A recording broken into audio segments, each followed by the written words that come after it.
बहुत प्राचीन समय की बात है, जब पृथ्वी पर धर्म की महिमा सर्वत्र थी और प्रकृति के साथ मनुष्य का संबंध सीधा और शुद्ध था।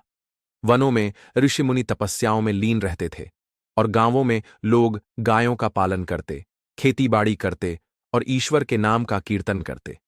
उन्हीं दिनों एक सुंदर हरे भरे प्रदेश में एक छोटे से गांव में एक ग्वाला रहता था।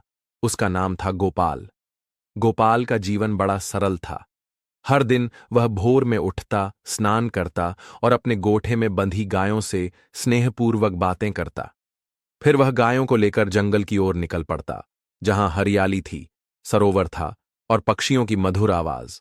वह कोई विशेष ज्ञानी नहीं था, ना ही किसी बड़े कुल में जन्मा था, किंतु उसका मन निष्कलुष था, उसकी आत्मा पवित्र। वह गायों से बात करता जैसे वे उसकी संतान हों। वह उन्हें नामों से बुलाता, उन्हें अपने हाथों से खिलाता और शाम ढले उनके माथे को सहलाकर उन्हें घर लौटाता। गांव वाले उसे प्यार करते थे, पर उसे कोई विशेष नहीं मानता था। वह भी स्वयं को विशेष नहीं मानता था, परंतु नियति ने उसके लिए कुछ और ही तय कर रखा था। एक दिन गोपाल अपनी गायों को लेकर जंगल में कुछ दूर निकल गया। चलते चलते वह एक नए रास्ते पर आ गया। कुछ ही देर में वह एक आश्चर्यजनक स्थल पर पहुंचा, जहां पीपल और वटवृक्षों के बीच एक छोटा सा आश्रम था। वहां से धूप और गंध जलने की सुगंध आ रही थी। एक वृद्ध संत ललाट पर भस्म लगाए पद्मासन में बैठे ध्यानमग्न थे। गोपाल सहम कर वहीं रुक गया। उसके मन में श्रद्धा की तरंगें उठीं। गायें भी शांत खड़ी हो गईं। कुछ समय बाद जब संत ने आंखें खोलीं, उन्होंने गोपाल को देखा और मुस्कुराए।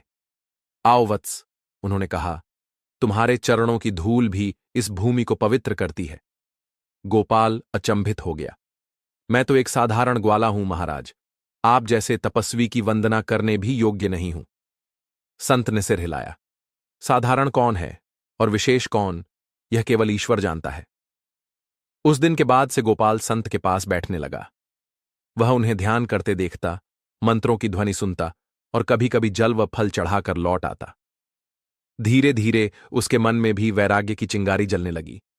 एक दिन गोपाल ने संत से पूछा, गुरुदेव, आप घंटों आंखें मूंदकर क्या देखते हैं? संत ने कहा, मैं उसे देखता हूं जो सबके भीतर है, स्वयं भगवान को। गोपाल ने झिझकते हुए पूछा, क्या मैं भी उन्हें देख सकता हूं? संत ने गंभीरता से उसकी आंखों में देखा। यदि तुम्हारा हृदय सच्चा है और तुम्हारी भक्ति निश्चल तो क्यों नहीं, परंतु उसका मार्ग कठिन है पुत्र। शरीर को तपाना पड़ता है, मन को साधना पड़ता है। मैं सब करूंगा, गोपाल ने कहा, बस मुझे भगवान चाहिए। संत मौन हो गए। उन्होंने अपनी आंखें बंद कर लीं, जैसे भीतर से किसी संकेत की प्रतीक्षा कर रहे हों। कुछ क्षण बाद उन्होंने गोपाल के सिर पर हाथ रखा। तो तप करो, वन में एकांत में जाकर प्रभु का नाम लो। जैसे तुम गायों से प्रेम करते हो, वैसे ही अपने आराध्य से करुणा से पुकार करो। गोपाल ने गायों को अपने छोटे भाई के सुपुर्द कर दिया और वन की ओर निकल गया। एक वट वृक्ष के नीचे उसने अपना स्थान बनाया। भोजन त्याग दिया, केवल जल पर रहा। वह एक पैर पर खड़े होकर गोविंद गोविंद का जाप करता रहा। दिन बीतते गए, मौसम बदलते गए, वर्षा, सर्दी, गर्मी सब सहता रहा। उसका शरीर क्षीण हो गया, पर मन दृढ़ होता गया। कभी कभी जंगली पशु उसके पास आ जाते, पर उसकी शांति से लौट जाते। पक्षी उसके कंधों पर बैठ जाते। उसकी तपस्या की महिमा पूरे वन में फैलने लगी।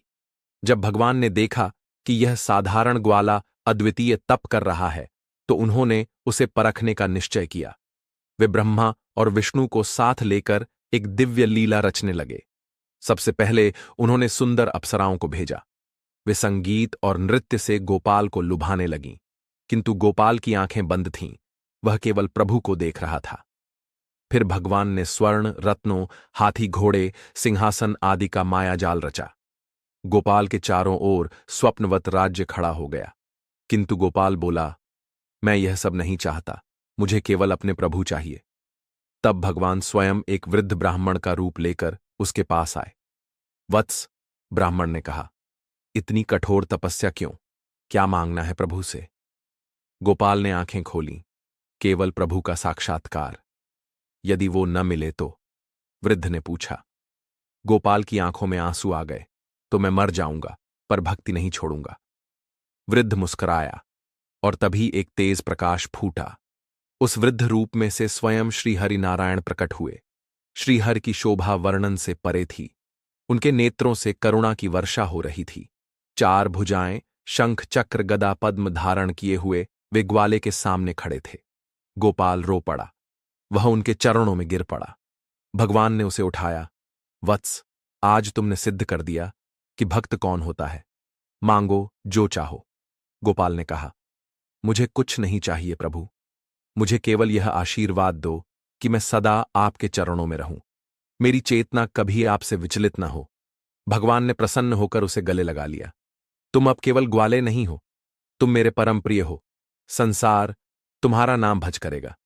कुछ दिन बाद गोपाल गांव लौटा, पर अब वह वैसा नहीं था। उसका चेहरा प्रकाशमान था, उसकी चाल में गहराई थी। लोग उसे देखकर नतमस्तक हो जाते। वह अब संत के साथ बैठकर गांव वालों को भक्ति का मार्ग बताने लगा। उसने कभी किसी से अहंकार नहीं किया। संत ने कहा, वत्स, तुमने मेरा जीवन सार्थक कर दिया